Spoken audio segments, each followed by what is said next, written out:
नमस्कार, मैं मनीष स्वागत करता हूँ आपको अपने इस यूट्यूब चैनल पे। दोस्तों, आपके सामने आज कुछ ज्योग्राफिकल जो स्थलाकृति होते हैं, ठीक है? उसके संदर्भ में बात करेंगे कि कैसे क्या बनता है। स्थलाकृति से प्रश्न पूछे जाते हैं, जैसे आपके पूछे जाएँगे कि बाल्सन क्या है? ड्रमलीन क्या है? कैसे बनते हैं? कहाँ पे ये पाए जाते हैं? तो इस तरह के प्रश्न आपके प्रश्न पत्र में ज्योग्राफी से पूछे जाते हैं, तो उसी को अपन लेके हाज़िर हैं। थोड़ा-सा पेशेंस रखिएगा, चीज़ें थोड़ा-सा डिफ़िकल्ट है। पहला क्वेश्चन की बात करें, ज्वालामुखी गतिविधि से किस प्रकार की झील बनती है? तो ज्वालामुखी जो गतिविधि होती है, उससे कैल्डेरा टाइप का जो ज्वालामुखी होती है, वो बनती है। देखिए, जो लैगून टाइप का जो झील होती है, वो आपको पता है कि जो समुद्र या आप कह सकते हैं कि जो नदी है, वो इस तरह से अंदर जब धँस जाती है, तो ये आपका ये मान लिया कि इंडिया है, ये इंडिया है। यहाँ से समुद्र थोड़ा-सा अंदर चली गई, तो ये आपका ये लैगून बना ली, तो इसको कहते हैं लैगून टाइप का झील। जैसे चिल्का आपका झील है, ठीक है? आपके ये इधर जो वेम्बनाड है वो है, तो इस तरह के झील लैगून झील हो गए। लेकिन अगर हम बात करें कैल्डेरा झील की, तो कैल्डेरा झील कैसा मतलब कि इसका फॉर्मेशन की बात करें तो कैसे होता है? सपोज़ यहाँ से ये ज्वालामुखी निकली, तो यहाँ सपोज़ ये आपका स्थल है, तो यहाँ ज्वालामुखी निकलेगी, तो यहाँ जो ये वाला जो परत है, सपोज़ यहाँ पे लावा है, तो ये विस्फोट हुआ, तो ये वाला जो परत है वो धँस जाएगा नीचे, तो इस तरह से आपके ये स्थलाकृति बनी, क्योंकि यहाँ से ज्वालामुखी निकली थी, तो इसके वाला यहाँ पे वाला जो चट्टान है उसको खिसका के ये आपका गड्ढा कर दिया। तो यहाँ पे जब पानी चला जाएगा तो उसको कहेंगे कैल्डेरा टाइप का झील। जो आपके लुनार झील है महाराष्ट्र के, जिसमें जो कि अभी फेमस हो चुका है, कुछ दिन पहले आपके न्यूज़पेपर में आ गया था कि इसका जो रंग है वो पीला हो गया। तो जो लोनार झील है वो एक प्रकार का कैल्डेरा झील ही है, ठीक है? कैल्डेरा झील ही है, ठीक है? तो इस तरह से आपको याद रखना है कि एक गड्ढा हो जाता है ज्वालामुखी के कारण, तो ज्वालामुखीय गतिविधि से किस तरह के झील बनते हैं? कैल्डेरा टाइप के झील। और इंडिया में बात करें तो लोनार झील जो कि महाराष्ट्र में है, वो एक प्रकार का कैल्डेरा झील है। ग्रेट आर्टिजन बेसिन निम्न में से कहाँ स्थित है? तो जो आपके ऑस्ट्रेलिया है, इस तरह से ऑस्ट्रेलिया है, तो ये वाला जो प्रदेश है पूरा ग्रेट आर्टिजन बेसिन कहलाता है। ये ग्रेट आर्टिजन बेसिन क्या है? आर्टिजन मतलब क्या होता है? ये एक प्रकार का आप कह सकते हैं स्थलाकृति है, जिसमें अगर पानी थोड़ा-सा गड्ढा खोदे जाए तो पानी खुद ब खुद अपने प्रेशर से ऊपर चली आती है, ठीक है? आर्टिज़न मतलब यही होता है कि जहाँ पे अगर सपोज़ यहाँ पे आर्टिज़न है, तो यहाँ पे थोड़ा-सा भी गड्ढा किया जाएगा, तो वहाँ पे प्रेशर से खुद ब खुद पानी ऊपर चली आती है। तो ये एक आप कह सकते हैं कि ग्रेट आर्टिज़न बेसिन जो है, वो आपके ऑस्ट्रेलिया महाद्वीप में है, ठीक है? ध्यान दीजिएगा, ऑस्ट्रेलिया महाद्वीप में है। अगला बात करें कि ओल्ड फेथफुल गीज़र जो प्रत्येक 65 मिनट के अंतराल पे फूटता है, किस देश में है? देखिए, फेथफुल की बात करें, गीज़र मतलब वही, गीज़र का मतलब वो जो ज़मीन से फुब्बारा निकलती है ना, उसी को कहते हैं गीज़र। तो ये जो यूएसए है, उसके प्रति सभी देश फेथफुल हैं, वफ़ादार हैं, क्योंकि अगर उसके प्रति वफ़ादार नहीं रहेंगे तो अटैक कर सकता है। इस तरह से हम याद कर सकते हैं। अगर हम इसके पिक्चर की बात करें कि ये कैसा दिखता है, सॉरी, ये ओल्ड फेथफुल गीज़र जो है आपका कैसा दिखता है, वो अपन देख लेते हैं। यहाँ पे देखने की कोशिश करते हैं। ये आपका देखिए काल्डेरा झील है, ठीक है? काल्डेरा प्रकार का यहाँ पे झील है। देखिएगा, यहाँ से आपका जो ज्वालामुखी के थ्रू ये जो चट्टान थे वो खिसक के ऊपर उठ के इधर चले गए और ये गड्ढा हो गया, तो ये आपके क्या हो गया? काल्डेरा झील, ठीक है? जो कि आपको मैंने दिखाया। अब आ जाते हैं फेथफुल जो आपके गीज़र है, वो देखिएगा कैसा है। यहाँ ये यूएसए का पार्ट है, यहाँ पे देखिएगा ये ज़मीन से पानी देखिए निकल रहे हैं और ये पानी वाष्प के रूप में निकलते हैं, ठीक है? वेपर के रूप में निकलते हैं, तो ये आपके फेथफुल गीज़र हुआ। गीज़र इसलिए कहा जाता है क्योंकि ये गर्म पानी निकलता है, ठीक है? तो आशा करते हैं ये भी चीज़ें आपको समझ में आई होगी। अगला क्वेश्चन देख लेते हैं, अगला क्वेश्चन की ओर बढ़ते हैं। 1 मिनट।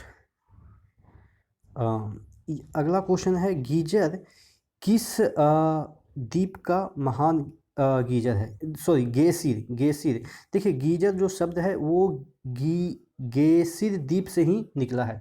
तो जो ये गेसिर द्वीप है वो कहाँ पे है? ये आपके आइसलैंड में है। आइसलैंड एक आपका द्वीप है, देखिएगा ये आपके यूरोप के द्वीप है। यहाँ पे देखिएगा आपका, यहाँ पे कहीं पे मैंने इसको ले रखा था, यहाँ पे है देखिएगा। ये यूनाइटेड किंगडम यानी कि इंग्लैंड और नॉर्वे, देखिएगा ग्रीनलैंड के पास में एक गेसीर एक आइलैंड है। किसका? आपके आइसलैंड का ही आइसलैंड है, ठीक है, आइसलैंड का ही एक द्वीप है। तो ये आपको पता होना चाहिए कि जो गेसीर है वो जो द्वीप है वो किस द्वीप पे है, तो आइसलैंड पे है, ठीक है, आइसलैंड पे अभी मैंने दिखाया। उसके बाद चूना प्रदेश, जिसे हम कास्टर्ड प्रदेश भी कहते हैं, में पाए जाने वाले कीप को क्या कहते हैं? कीप, जो इस तरह का कीप बनता है ना, कीप इस तरह से कीप बनता है, फिर इस तरह से कीप, ठीक है। तो ये कास्टर्ड मैदान में जैसे कि सपोज ये आपका मैदान है, ये टोटल आपका मैदान है, तो यहाँ पे अंदर पानी रिसेगी कीप के थ्रू, तो उसी को हम क्या बोलते हैं? घोल रंध्र बोलते हैं, ठीक है। चूना घुल के इसी रंध्र के थ्रू नीचे चला जाता है। तो इस तरह से हम याद रखेंगे कि जो चूना प्रदेश, जिसे हम कास्टर्ड प्रदेश भी कहते हैं, वो किस नाम से जाने जाते हैं? वो सॉरी, पाए जाने वाले कीप को क्या बोलते हैं? घोल रंध्र बोलते हैं। अच्छा, कास्टर्ड प्रदेश किन प्रदेश सॉरी, कास्टर्ड प्रदेश निम्न में से किस देश में स्थित है? तो जो कास्टर्ड प्रदेश जो कि आपके चूना प्रदेश हुआ, वो आपके यूगोस्लाविया में स्थित है। हालांकि यूगोस्लाविया अभी नहीं एग्जिस्ट करता है, इसमें बहुत सारे छोटे छोटे कंट्री में यूगोस्लाविया बट गए हैं या टूट गए हैं, आप कह सकते हैं, ठीक है। अपन देख लेते हैं कि जो पहले यूगोस्लाविया हुआ करता था, वो अभी कौन कौन से देशों में टूट गया है, ठीक है।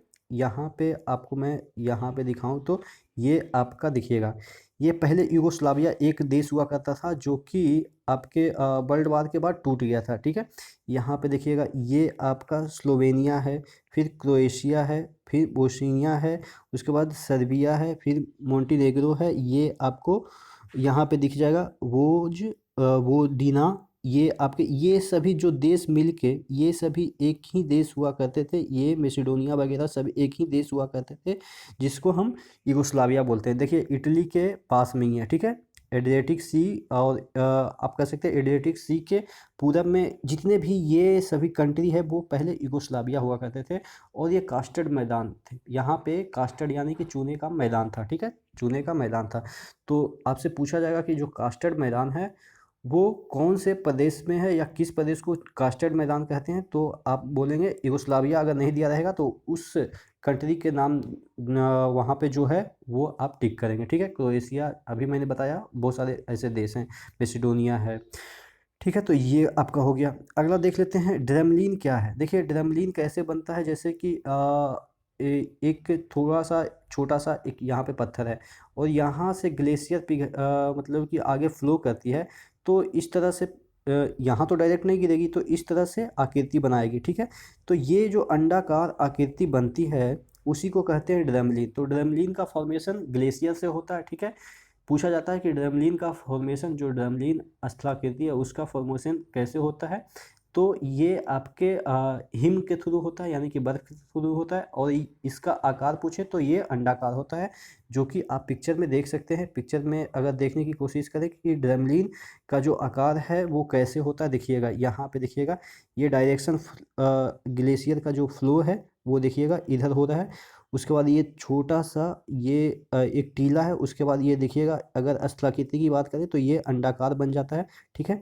और देखिएगा यहाँ पे कैसे फॉर्मेशन हो रहा है, जो कि मैंने बताया कि यहाँ पे इस तरह से ब्लॉक आगे बढ़ेगी तो ये अंडाकार आकृति बनाएगी, ठीक है। तो ड्रेमलिन का फॉर्मेशन भी आपको पता चल गया कि कैसे बनता है, किससे बनता है, और इसकी आकृति कैसे होती है, ठीक है। तो ये चीज़ें पूछी जाती है कि ड्रेमलिन का जो स्थलाकृति है, ड्रेमलिन, उसका आकार कैसा होता है, ठीक है, और कैसे बनती है। अगला देख लेते हैं, रेगिस्तान क्षेत्रों में पर्वतों से घिरी बेसिन जिसमें चारों ओर से छोटी छोटी नदियां गिरती है, क्या कहलाती है? तो वॉल्सन कहलाती है। वॉल मतलब क्या होता है? वॉल मतलब होता है कटोरा, ठीक है। जैसे कि अगर सपोज ये आपका क्षेत्र है, ये एक कटोरा नुमा क्षेत्र है, ये थोड़ा सा निचला प्रदेश है, और इधर से एक नदी आई, इधर से एक नीचे नदी आई, इधर से नीचे आई एक नदी, और इधर से इस तरह से नदी आ रही है, ठीक है। अब नदी आ रही है तो इसमें पानी जम जाएगा, तो इस स्थलाकृति को क्या कहेंगे? ये रेगिस्तान में पाया जाता है, तो इस स्थलाकृति को वॉल्सन कहते हैं, ठीक है, वॉल्सन। तो मुझे आशा है कि जितने भी आज मैंने क्वेश्चन आपको कराए हैं स्थलाकृति से रिलेटेड वो आपको याद हो गए होंगे। तो इसी तरह से बने रहिएगा चैनल के साथ। नेक्स्ट वीडियो में नेक्स्ट अपडेट के साथ मिलते हैं, तब तक के लिए धन्यवाद।